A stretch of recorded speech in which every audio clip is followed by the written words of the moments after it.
Tomorrow and tomorrow and tomorrow creeps in this petty pace from day to day until all syllables of recorded time or something. I don't remember that. That's a wonderful, wonderful, from Troilus and Cressida, Shakespeare's great play. Actually, Emilia Bassano's great play, written under the name of Shakespeare. Another one where Achilles is delaying behaving himself, doing something as he's supposed to, and then Ulysses says to him, "Time hath a wallet at its back, wherein he puts alms for eternity." I love that. I always love that phrase. Okay, so hello, good morning, good evening, good night, good day. Good day, mate. Greetings to all of you. I'm very happy to speak on this time as we are approaching the new moon of May 1st, where we will be congratulating all of those who speak courageously to power, truth to power, and the brave Russians who speak against the dictator Putin's oligarchy kleptocracy, against their completely willful and destructive and demonic, actually, invasion of peaceful Ukraine. I'm sitting in front of the colors of Ukraine, yellow and blue. Yellow is the color of prosperity in the mandalas of the Buddhas, of finding and making enough for all, feeding all hungry beings, giving them the means with which to learn and to become free, and to become Buddhas, become enlightened and free and loving and compassionate to others, and create mutually such compassionate societies. And blue is the color of sky, and it is the color of the wisdom that knows the reality of all things is goodness, is happiness, is freedom, and therefore knows that there's a reason for the prosperity to enable beings to thrive so that they can then concentrate on the reality, and they can realize that thriving is what reality has for them, because reality, the most greatest power in reality are not the creator of it, because no one single being created of it by themselves, everyone's creation of it, because they only create realities to play with each other, out of love for each other. Love is the reason, is the creator, is the creation, not a person, not a man, not a woman, not a human, not a god, not an animal. It is pure love. It is the nature of reality of wanting everyone to have everything, of seeing everyone as capable of having it, of being capable to provide everything to everyone. That's true love. As being happiness, able to share itself, so overwhelmingly blissful it is. Not bad, not evil, not harmful. All evil and harm comes from our confusion, our sense of separateness, our refusal to embrace the bliss and happiness of reality. And that's the reality of death as well as life. Death is only the moment where we are totally open to all of it, totally let go of everything. And then it automatically then produces new, joyful, loving structure. If we could really embrace it all. Doesn't impede that, at least. So in this moment, where back to our more usual reality, habitual, illusory, but habitual material reality on this planet, we are destroying the joy of that reality. We are depriving many sensitive beings of the enjoyment of it, by hogging up too much, some of us, and not sharing with the others, and by fearing that it isn't a really brilliant, beautiful, perfectly designed reality within a cosmic intelligence. Actually, creationists are not that bad. They're better than the nihilistic scientists in a way, except if they insist that it's the one being that they know the name of, and it's their personal guy, and it's like a white guy or something kind of crazy, or a Muslim guy, or a Hindu guy, or a Buddhist guy, or whatever, or a woman, or such and such a woman, If they insist on that, then that's bad. But the creationism being, if you just take out of creationism the idea that there is a loving intelligence in everything. He's not the creator of it. It's just as much owned by anyone who receives the love as who gives the love. Because everyone really is made of this. But that aspect of creationism that insists that it's not just nihilistic, arbitrary, random nonsense, everything that's really nothing, not just nonsense, but non-anything, which is the nihilist view.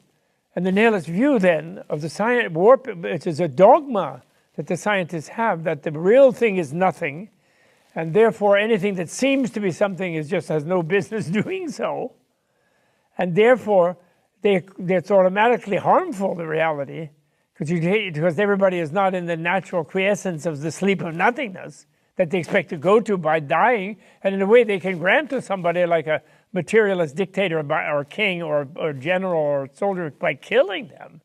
So you can bless them by killing them, because then they'll just be nothing and they won't feel pain. That's insanity of the nihilistic thing that the scientists are captured by based on the dogma that it's all really nothing, which they are making, just projecting in their mind, because they should know from the meaning of the word that nothing is nothing and isn't there. So no one's going there, no one came from there, and it is not what is here. Everything that is here is something. And since it can fit with each other, and we can thrive on this planet. The planet is an entity that wants to feed us all and can feed limitless beings. Its goodness is dominated, not badness. Clear light of the void is love and goodness. Yes, there's a void, but that's a void of freedom. That's a void of relativity. That's a void of interrelating as the good. Not sort of seeking an absolute for yourself. Not catering to the delusion of being an absolute yourself and expecting everything to cater to you. So this is anyway what it is. This is the joy of it and the beauty of it. And within this joy, we are at this crunch point where we wrongly thought that industrialization, exploitation of the bodies of our dead dinosaurs, which are our own previous lives, if we burn them all, we turn the whole planet into a giant crematorium, and where we're going to join with them and burn ourselves. And that based on the delusive idea, that's the real root of it. It's our delusion and our failure to understand the reality of it, that there is no death. There's the clearing away of old structures so that new ones can thrive, yes. But that's just a wonderful transformation. It's never going into nothingness. It's not running away and hiding in a heaven either. It's, you can visit some heaven, have a vacation in them, and then be present here lovingly to those who need your help. That's the way. And we can do that. We have this is a beautiful planet that is folded in loving intelligence, not created by it, folded in it. It's only created by it in the sense of we are creating it too. So the creative authority goes to all of us, actually. And we express that authority rightly when we are loving. And when we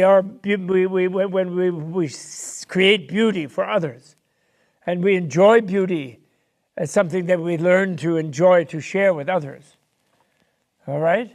It's all right to enjoy it as you share it. Enjoy it as a gift to yourself to be giving to others. So we were then in our suicidal worship of death through industrialization, excesses, we got to where we were tempted. But we have been tempted again and again. In the early part of the previous century, we were tempted by dictators to seek projecting from our foolish religious dogmas of an absolute authority in the universe, to put an absolute authority over ourselves, to actually beat us up and kill us all, actually, to escape from our daily suffering, which we couldn't bear. So we projected that into this thing, and then, but then some people said, no, that's not it. Power is not it, love is it. And they stood up against these dictatorships and these fascists, and they pushed democracy. Some bodhisattvas taught us about freedom and democracy. And we thrived and we survived and did it. Although to do it, we did it so violently and so hatefully against the bad ones that violent and hateful people became, in a way, we let them dominate us. So then again, they are still here, even though we're past that. And in the last 20, 30 years, we became confused and complacent in enjoying our lives. And we didn't really care about the people we didn't share with, and the starving in Africa and everywhere, and in Asia, and all over the place, and the animals that we consumed and destroyed and tortured. And we then thought maybe we need more dictators, and again they followed us into the century. The CIA and the KGB and the Gung-Anju in the three of the big powers, and MI6 and whatever the French call it. So the French, they have their nasty dictator types, you know. 007s, they have them. All the nuclear powers do. And they all sort of crystallize in the nuclear power. So we're letting them still run us in the 21st century when we don't need them. And they're using the oil of the industrialization. And they're letting the poor Arabs and the Muslims and others be imprisoned by their oil dictators rather than enjoying their life and greening their desert and being beheaded by them if they seek a little freedom. And their women imprisoned in misery. So that the rich ones have to run away and find some freer women to enjoy. Terrible. So we're tempted by this, but some of us didn't. And the people now showing us freedom, the Ukrainian people, Jack Palance's people, talking to Americans, the people kept alive during terrible communist times, Soviet dictatorship times, at the Ukraine House in New York, the Ukrainian Hall in New York, 79th and 5th, our brother house, our brother culture house, we at Tibet House. It's our brother house. We are trying to keep the Tibetans alive in the world's mind. 35 blocks away. Or whatever. So I'm speaking to you joyfully at this time. I'm joyful because I've been reading the Flower Ornament Sutra. It's an amazing book coming from the scientific mind of all enlightened beings. Truly scientific, not the fake nihilistic science, the dogmatic science, the true open-minded science, the science of mind as well as matter, the science that is philosophical, the science that seeks to discover the reality of love as well as of hard surfaces and atoms and subatomic energies. I speak to you from this way. It is so wonderful. The Ukrainians that they have our heart's dedication. With the Ukrainians and our own wonderful Anthony Blinken and jolting Joe Biden and precious, may she soon be well again, Kamala Harris, and all of the people in AOC and Nancy and Chuck and all of the wonderful people who were fighting for democracy, and Mitt Romney and McCluskey, and even that one in Maine who broke from these evil people captured by the demons of dictatorship, of money, of totalitarianism of money and oil, who are willing to destroy life to have another 5 minutes of pseudo-glory to distract themselves from their inner insecurity and fear and misery, who are betraying their grandparents by supporting dictatorship even in America. Their grandparents who fought for freedom. who live for freedom. How can that be? How can people crave some sort of ape-like dictator who can't even speak a single sentence, who's so proudly ignorant of everything? How can they do that? The kind of person who comes from a lineage that worshipped the dictator their grandparents defeated in Germany, Hitler. How can they be like that? Should they not be ashamed in front of the gravestone of their parents and grandparents that they would run out with MAGA hats on?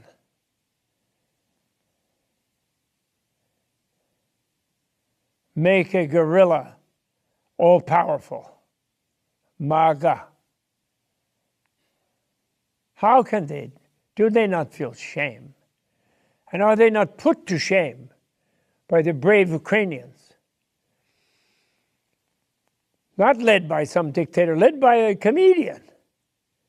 A person whose life vocation is helping people find humor, laughing, enjoying themselves, releasing inner tensions, which is the great craft of comedians. A comedian goes out amongst people who have inner tension and finds the levers and finds the concepts and the words that open them to the inconceivable, their audience. And the way they open is by quaking and trembling their rigidity, and they laugh. And they feel an inner release. It's like a little bit of an orgasm to laugh. It releases inner stress, stomach ulcers, indigestion. It makes the microbiome jump up and down happily in your intestine. Laughter. Great profession. Incredible. The comedian is the greatest thing. Really great. And they are standing up for this freedom against horrible machinery of sure killing. And they only remotely shot at their houses by things. And then people who are completely deluded and crazed, who didn't want to go in the first place, but then become crazed and deluded being there, caught by their own dictator, pushed into being vicious and violent and committing atrocities. And these brave folks standing against them, even their grandmother, give me a gun, let me stop them. You know, just to show that that freedom is a higher value than power, than fake money, than kleptocracy, than robbing people, than oppressing them, than killing them. Freedom, because freedom leads to love. Freedom leads to creativity, leads to beauty. There's no state of freedom out someplace lying in a tub. It's not being nothing. The other wrong ones think freedom is just to kill people. They'll be free because they're dead, because they are nothing. That's nihilism combined with religious fanaticism is the most dangerous thing. And the one that harms the most are the people gripped and trapped by it. Come on. This is the way to save the planet, is realize there is no nothing. Rex Tillerson will not be nothing after insisting on lying to people and destroying the atmosphere. Joe Manchin will not be nothing after continuing the oppression of the people in West Virginia, refusing to give them help, restore their environment, restore their mountains, their forests, clean their lungs, build beautiful spas and healing centers for them, get them off their addictions and their despair and their misery and their shit jobs, that he's happy to have them perform for him, groveling in the ground in the midst of a bunch of black, tarish, lung-infecting chemicals. He will not find peace in nothingness. When he dies, which will not be, when it happens, it will be as if it was a minute from now. It will not be. Let it be a long time, because let him revise his confusion and help Jolting Joe stack up of freedom. Come on. What is the point? It's a dead end. And there is no dead end. There's no end. Death will open you to receiving the consequences of your bad, harmful behavior, which you will not enjoy. So start enjoying now, and do what you will feel joy about, which is what will make other people joyful. Imagine the joy of all the people of West Virginia if you told them the truth. If you found for them the means to restore their lives, clear their air, clear their water, clean their trees, their bush, their agriculture, their diets. Give them what they need to live well in that beautiful land of those mountains, of the Blue Ridge Mountains that you live in, that joyful land. Let them invite back some Indians who will teach them more about how to live on that land, and some immigrants. Let them invite them there. Stop pretending that's something they should be afraid of.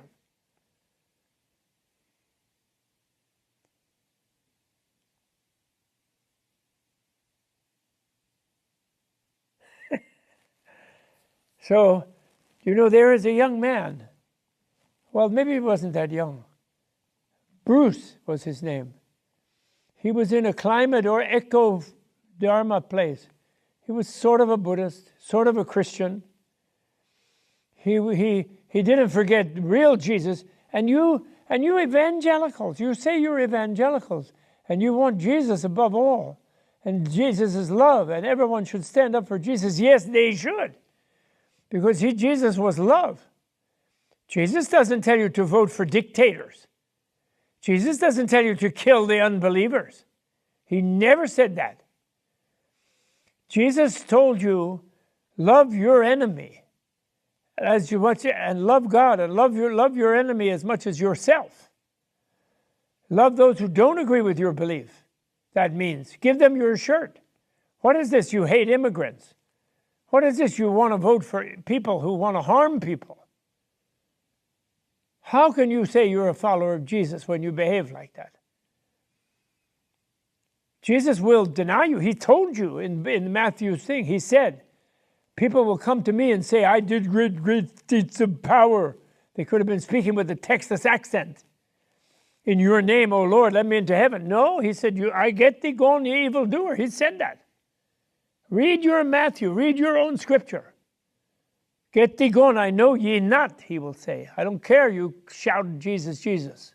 When you were harmful to people, you didn't love your enemy. What is this? Crazy Dugan, Ilian, pumping up crazy nihilistic Putin to kill everybody so that Russia can be the divine Jesus empire of Eurasia. That is ridiculous. Jesus doesn't want to kill everybody. Precisely, he let them kill him to show that he wasn't afraid of death, to show there is eternal life. And wanting to live it well, he let them see that they get nowhere killing people. So how can you kill people in his name? You Russians, why don't you read Tolstoy? Tolstoy wrote The Law of Love and the Law of Life. He wrote War and Peace to show the futility of war. He did. How can you tolerate a government that does that? You can happily die to protest and prevent such a government. Go where they're unarmed. Let them beat you up until the police arms get tired and they run into their own grandmother and they will finally not beat them up. And they will not obey that order. They will not. And then you don't even hate the guy. You're not going to string him up down like Mussolini and everything because you don't hate him. You feel sorry for the asinine people who are giving them vicious orders, who are deluded. You feel sorry for the bad arch-patriarch who pretends to, as Tolstoy said, the little girl in that book, she scolded the patriarch who blessed the vicious troops going out to kill people. He said, that's not what Jesus wants. You can't bless the onward Christian soldiers. That's against Jesus. Jesus wants peace. He doesn't want crusades. This is wrong. It's against Jesus' teaching.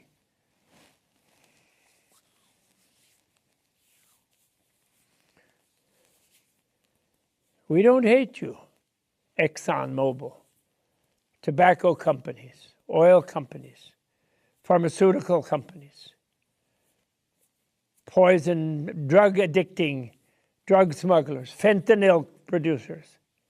We don't. But we're going to stop you doing your bad things out of love. And once you're stopped, then you can attend a new school and learn to trust your own grandmother's common sense. Find it in yourself, because you have it. You have it. You don't want to die. You don't want those you love to die. You know, you don't. Therefore, you can't love everybody, and you don't need anybody to die. You can work it out. If you don't like this and that thing, you can discuss it with them. There will be a compromise. Nobody dies. His Holiness the Dalai Lama has been telling you world leaders this for 4 or 5 decades now. Pope Francis is telling you this. He's telling you, oil people, you're climate criminals. Cut it out. Just turn all of it off. Put your capital to work making renewables right away. Yes, there might be some dirty mining. Yeah, you have to have maybe a gas-driven bulldozer for a while. You know, let not Elon Musk go to his head that he's the only intelligent one who makes a decent electric industry. You all should do it. You can do it. You have the intelligence to do it. You have lots of people. You pay them good money, they'll do it. Pay the politicians good money, they will make the right choices. They should not have to spend 1 minute fundraising. Not 1 minute fundraising. You know, impeach the judges who say that money is free speech. Impeach them. They are irrational. Who say that a corporation is an individual human. That's irrational. They should be impeached for irrationality because they're supposed to make rational decisions and judgments. Put judges who are rational. And retire the others with good pensions to study logic. Not punish them, just retire them. Media people. No lying on the media. No license to lie. No, that's not free speech. Lying is lying. You have a responsibility. You're allowed access to people's minds. It is your responsibility to tell the truth. You cannot officially, and you cannot take injections yourself to be immune to diseases and then lie on television that nobody should take that injection in order to accomplish some political aim and make somebody else, and lie and say somebody else is causing you harm when actually you are harming them by lying. That is not allowed. That in democracy says no. The will of the people is to be told, to be informed of the truth about whatever it is, as best as people see it and know it. Sometimes people will be mistaken. You can't punish them for that, because if they're open to truth, they will look for correction. But conscious lying, no, that is not allowed. You lose your license for that. You need a license to be on the media and talk to people. That's like Walter Cronkite did. That's the way it is. This is CBS, you know, have a good day. He still did try to tell some truth, and many people do. You know, CNN is trying.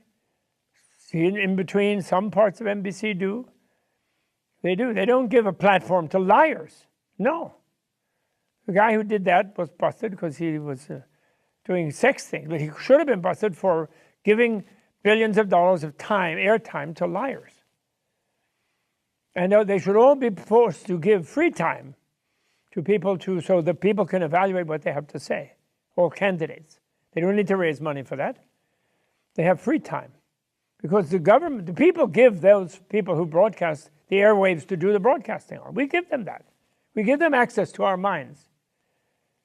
Therefore, they are responsible to us. Therefore, they give our candidates people to give us a good choice of who should be a sensible person, kind person, intelligent person, to lead us, not some egomaniac.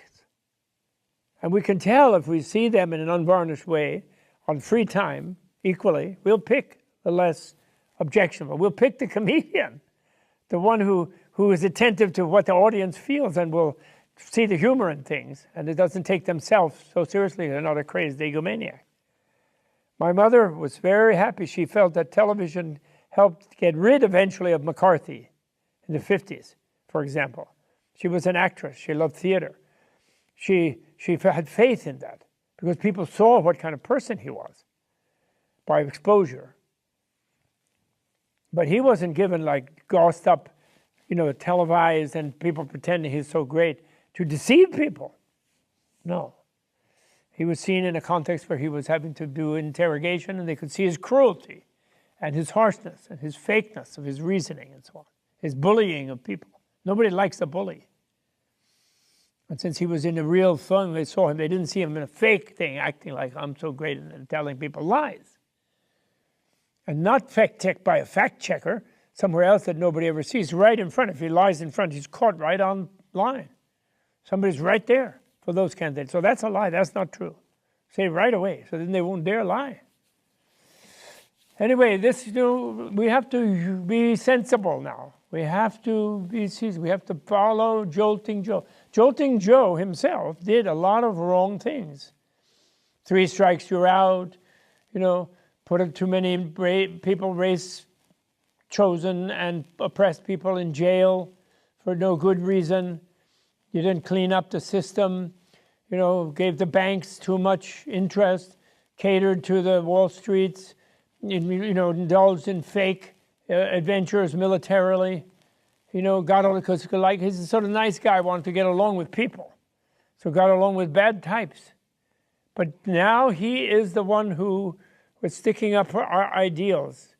This is his strength. This is keeping him alive. People think he's weak, but he's not, because he's empowered by the love of freedom and by the wish in his elder age to correct what he did wrong and break. That's why you have to realize he showed great strength by pulling out of Afghanistan, even though he didn't make the bad deal, and he didn't misinform himself that they would have time to get people out because the president and the military, supported by us, would hold out for 6 months or to a year. He didn't give himself that bad information, but when he saw it was going bad, he knew you just had to get out, because it should have been done. Should never have occupied that country. Actually, it was a big mistake from the beginning. Had a right to go after the Al-Qaeda in that country because they attacked us, but to just then occupy it was completely wrong, practically and morally wrong. Cannot attack someone who didn't attack you. The government of that country didn't attack us.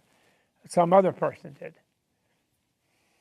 And then the government that tolerated that person were tolerating it. So you had to go in and get that person out of there.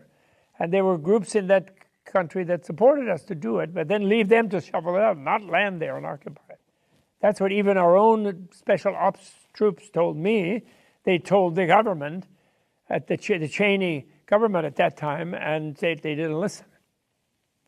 So he showed strength, because any normal baboon-like egomaniac president would throw in again another bunch of troops just to save their face when things started to go south there. They would. Then they would, oh, I'm strong.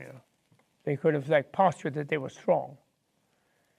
But he just, okay, it's the wrong way of getting out, but it's out, and they have to sort it out, and this is going to be awful, but we're going out, and now we've got to get as many people as we can out and pressure the crazies to not take too much vengeance. So come on, great job, a lot of money, a lot of more jobs in the last year and a half than those lying people created for you in 20 years. More jobs in 1 year. How can you turn your back on that? MAGA.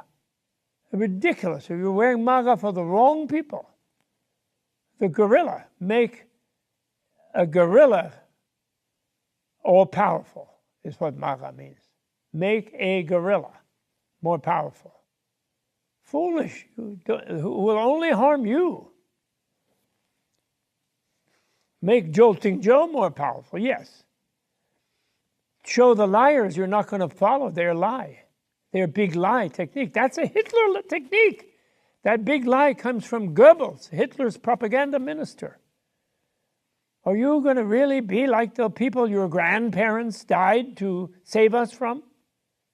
Really? How can you be like that?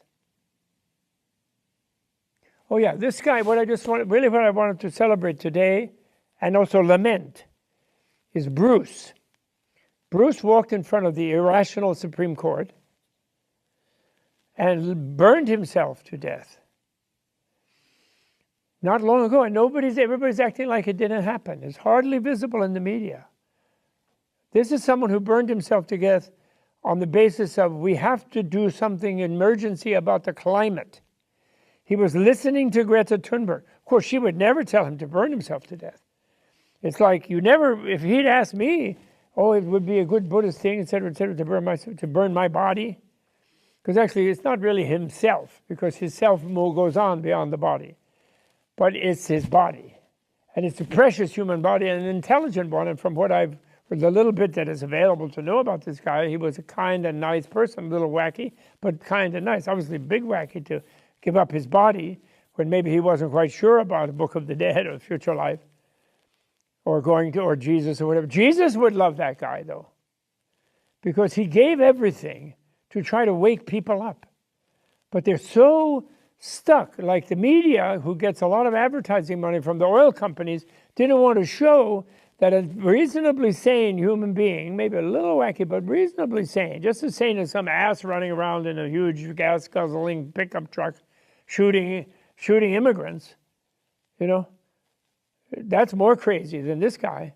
And he gave his body, just like the monk in Vietnam did, like 160 Tibetans have done, to show the people that controlling other people's bodies is not what you do. You can give up your own body. They're even free of being attached to their own body and willing to undergo a pain like that to try to shock us into realizing we have to move fast. We have to do it.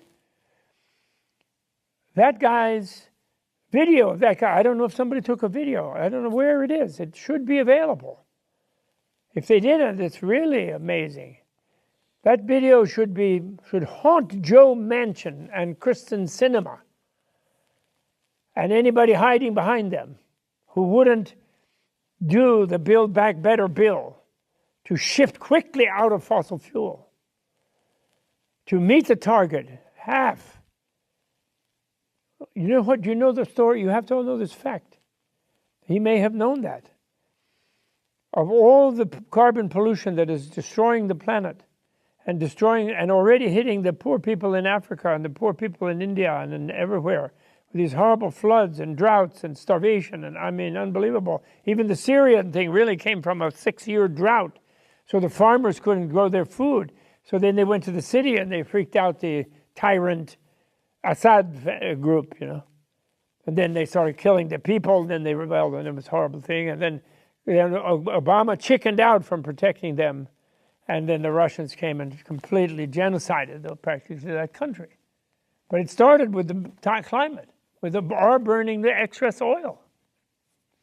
And the figure by the scientists calculation by the scientists is, of all that amount of carbon in 2020, since 1850, the excess carbon, okay, that's 170 years of industrial pollution, of turning the planet into a crematorium, gradually, with some benefits along the way, but ending up destroying everything. Half of it was put on since 2020. I mean, since the year 2000. In other words, in 20 years. So in 20 years, by the oil industry, the military petroleum industrial complex. It's not just a military industrial complex. It's a military petroleum industrial complex. That complex put as much pollution, doubled the pollution, truly doubled down. They stole the election from Al Gore in Florida. They then had an oil war, started oil wars all over the place. but especially in the Middle East, destroyed the Middle East, the balance in the Middle East. They burnt huge oil everywhere, and Obama blocked them a bit. Obama and Biden himself blocked them a little bit for 8 years of those 20, but didn't block the oil thing at all. And the military budget, not at all. They couldn't. They weren't strong enough to do it. They just called it kind of. It would have been more than double probably if they had elected their own people. The military petroleum industrial complex. So it is really an emergency. It has been an emergency for 30 years, but now it's the emergency of emergencies. So that guy feeling that expressed it by giving up his body in a painful manner, but in a not a very effectively PR-wise or communicating-wise. I haven't seen a video. It didn't get the media there. To shock us that we must act dramatically and drastically. We're coming up to an election where the Manchin cinema blocking for the petroleum military, during this time of claiming that 3.5 trillion over 10 years, that's only 350 billion a year, but they all kept saying 3.5 trillion to scare you. They never mentioned the only 780 billion military budget. But if you keep mentioning that as a 10-year budget, that would be 7.8 trillion. And that wasn't even discussed. That just sign that, everybody, whoosh, whoosh, whoosh. And they just lost a bunch of wars. Why are they rewarded with 7.8 trillion? And then the Republicans, during the Cheney era and during the Trump era, they made orders that the military couldn't make non-fossil fuel planes and trains and buses. They do luckily have nuclear submarines. Clean nuclear, clean small nuke submarines. But they don't allow them to prepare for climate catastrophe. And I don't think Biden and Obama were able to change that. They were too weak. They couldn't control the Supreme Court. They couldn't control things. They did. They're good. They tried. They were chickenish a little bit. And they didn't realize at that time the emergency that Biden has now realized. And we're looking at that emergency. If they take back either house, they can't take back the presidency, luckily, except maybe by a hit squad. But they can take back that if they keep being confused. And if you people don't wise up, that's what the guy who immolated himself was saying.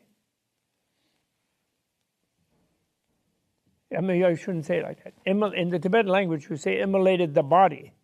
The guy who immolated his human body, who departed this life to a better one by having done such a supreme gift, since he didn't do it out of hatred, I hope, to anybody. Nobody hates the oil people. Nobody hates the dictators, even the killers. We don't hate the egomaniacs. We have clinics for them, the malignant narcissists. We have clinics. But we don't give them power over us to rule our lives because they are very harmful to us, harm as well as to themselves. So I wanted to celebrate him. I wanted to publicize him. Please look it up on PBS news site. They never mentioned it in the news, but it's on the website and maybe some other places. Maybe my friend will give you the link. You have to look at that and think about it, because he wasn't a complete cuckoo. He was a little wacky, but there are more people going shooting people. They're doing 3 times a day, every day, all over this country with the crazy thing with the guns. Oh no, we can't stop the guns. We really can't? It's a matter of a vote among sane people. But paid people who are lying to us by not serving our interests, which they're supposed to do in a democracy because they're paid by special interests who are harmful to us, not to protect us. They can't pass that law, no. They can't control those gun companies, make them liable for the misuse of their weapons, and therefore much more careful about their distribution. No, they can't, because they're employees. They're not our employees. They took our job and they intruded in our democratic government. And we have to vote them out. Because saving someone against an abortion. Make them jump for Jesus. This or that, just shout something and do nasty things and destroy us. Stop being fooled by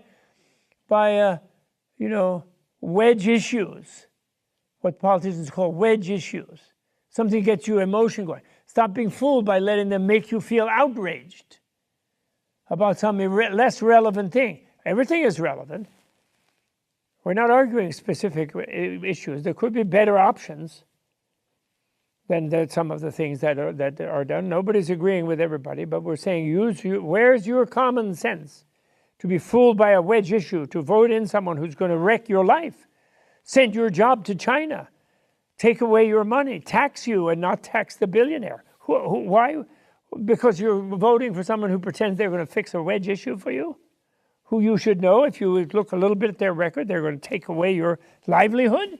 What's the matter with you? Why can't you think straight?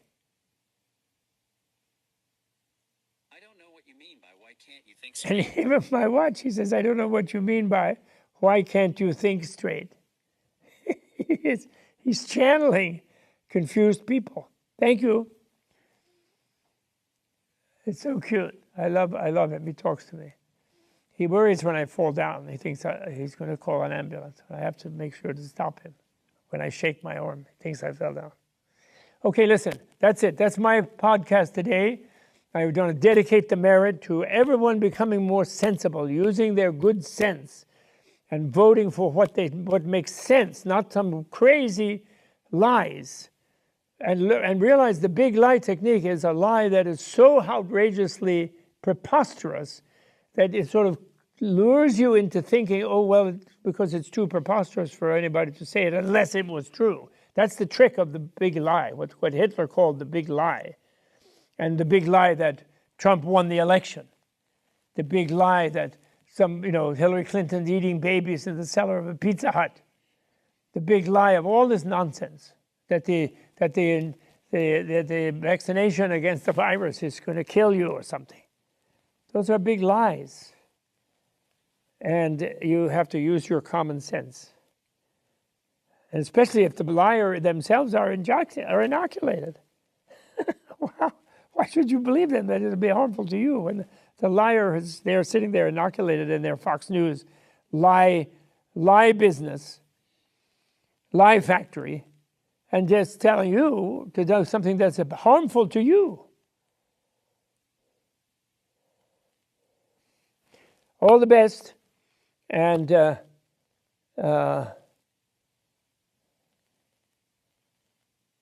be happy, be calm. Don't let anybody make you mad about anything. Even there's some crazy things going on, don't be mad about them. Just be calm, and then your good sense will emerge. That's my message. Okay, to those of you who don't agree with me. Believe what you want, but calm down. The people who try to make you mad all the time, press the outrage button from Facebook, from Twitter, wherever it is, the outrage people. No, be calm. Vote for the calm people. Vote for the people who are being democratic, who are trying to help you, put some money in your pocket, give you a good, decent job, not a slave job. Clean up your air, clean up your water. Make the billionaire sitting on top of your head pay taxes to support you. It's an emergency. We have to do that.